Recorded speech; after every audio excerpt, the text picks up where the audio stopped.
I thought the energy and the togetherness and the connectedness, the competitive spirit of our guys was amplified even more tonight than it was in Oxford. Completely humbled and grateful for the resilience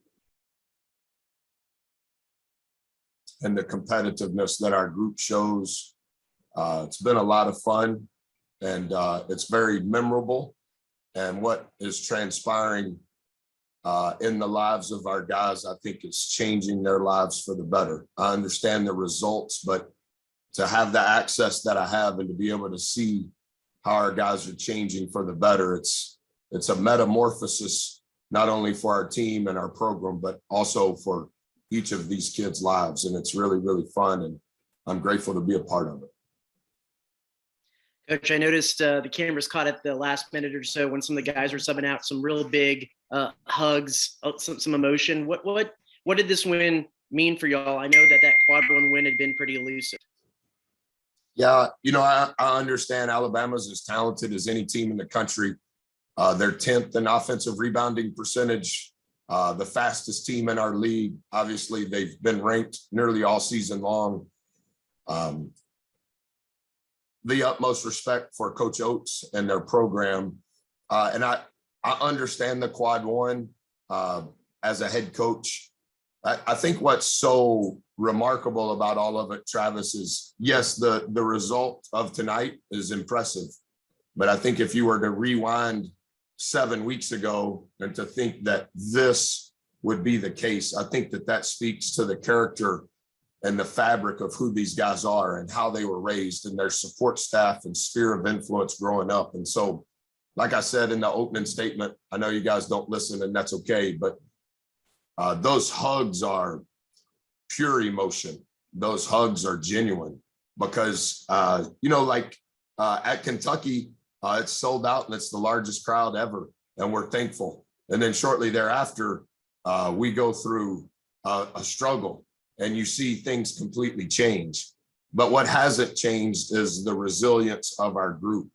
And as we have changed and the personnel has changed and the acceptance of our guys and the energy that's required for this to even be a game, for us to have that at Ole Miss, I think that speaks to even more. And so I'm a little bit at a loss for words because I am so emotional based on the process, not just the result of the game. We played really well. And we played the way that we had to play in order to have a chance to win against a team as talented as they are. But it's all of the things cumulative and the accumulation of the daily habits required to even be in this position. Who Q is, his life has changed forever. Same with Haas, same with Four, same with Henry. I mean, you can see it and they're so accepting of it and they believe in it. And that's what's really cool. And then I know for majority, especially early in the season, you harped on the line was defensive rebounding percentage. It was turnover percentage and it was free throw. And it was this kind of the perfect example of that manifesting. Not trying to be a prophet, but you're right. Our defensive rebounding percentage tonight was 81%. Versus Georgia, it was 88. Versus Ole Miss, it was 67%. And then one of the things I think that I've mentioned to you guys when we've met each day before the game, where we were struggling towards the end of our losing streak, we were getting to the rim, we just weren't finishing. And so we've kind of made some changes to our practice itinerary each day to work on that. Tonight, we got to the rim 51% of the time, and we scored 70 at a 71% clip. That's a game changer because we were first to the bonus in the first half and in the second half, but we're getting to the rim, we're playing off 2 feet, and then we're going to get to the free throw line. And obviously, I think over the last 5 games, Travis, we were shooting 80% from the free throw line.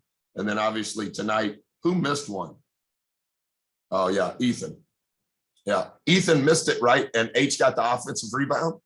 Holy smokes. Did we score on that possession when H got the offensive rebound? Yes. Haas hit the 3. Haas hit the 3. Yeah, I think that's right. That right here.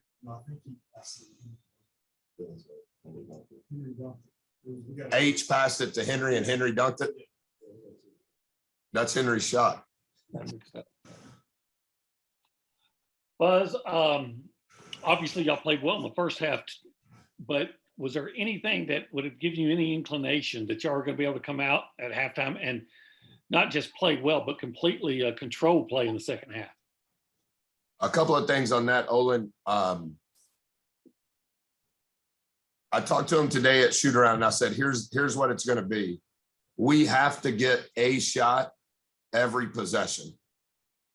And we need our go-gets to get extra offensive rebounds because we have to shoot more balls than they shoot. And then on the other end, they're 10th in the country in offensive rebounding. When they shoot, they can only get one shot. And so our guards have got to be in the mix to get a defensive rebound. So taking into account our shot and their shot, we're going to have to bend the game towards how we want to play. Because if we try to play the way they play, they will blow us out. So there's going to be a constant bend of the crowbar where it's got to be going our way. And they're going to resist it, and we got to pull it back towards us. We got to keep bending the crowbar. And in that discipline, there's going to be 4 or 5 possessions in a row where they're not going to score. And we've got to have the IQ to realize it's happening right now. And it just so happened that it happened at the beginning of the second half. And our guys started motioning to me 4 or 5.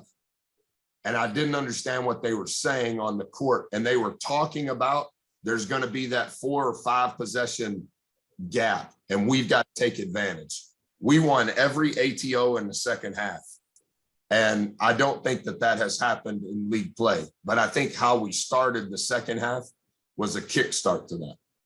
I wanted to ask you about this one stretch of the game. Alabama. I thought you were going to ask me about my first technical foul at Texas A&M. Well, I might have if it had been. I think that was on the first play of the game. That's interesting. My first technical foul in SEC play at Texas A&M, and it came on the first possession on a double whistle. That's what'd you say? I said, "Am I allowed to talk to you?" And he teach you. That's what I said.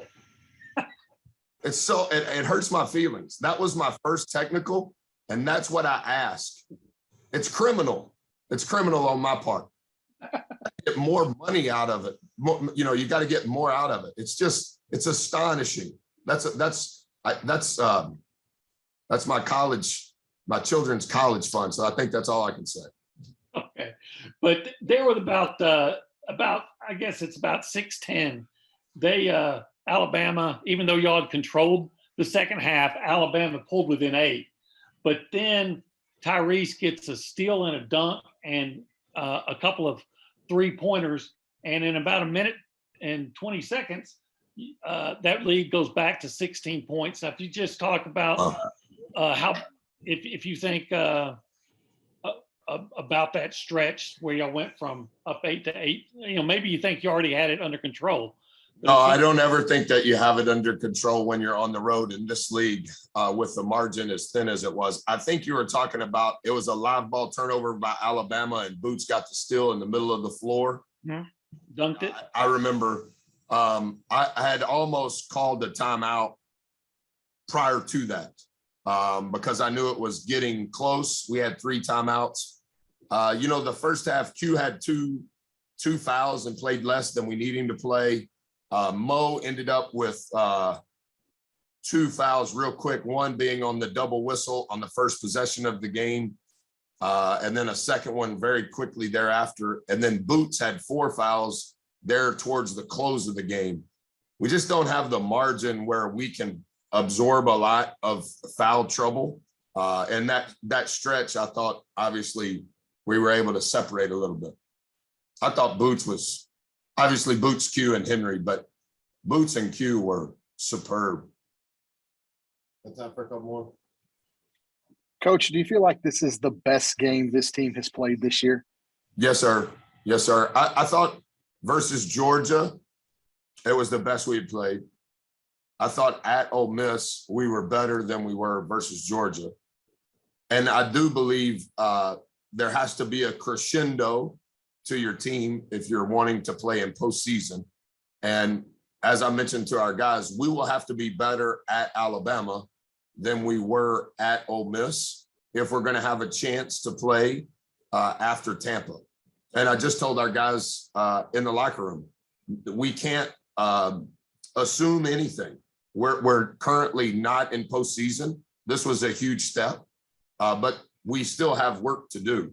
But for them to absorb and understand what was at stake, win 4, lose 8, and then to be on this run with the changes that have happened in how we're playing and the changes that have happened within our personnel, to win at Ole Miss was big, and we were very thankful. And then to be even better tonight, which was required to have a chance, I think it just speaks to who our guys are.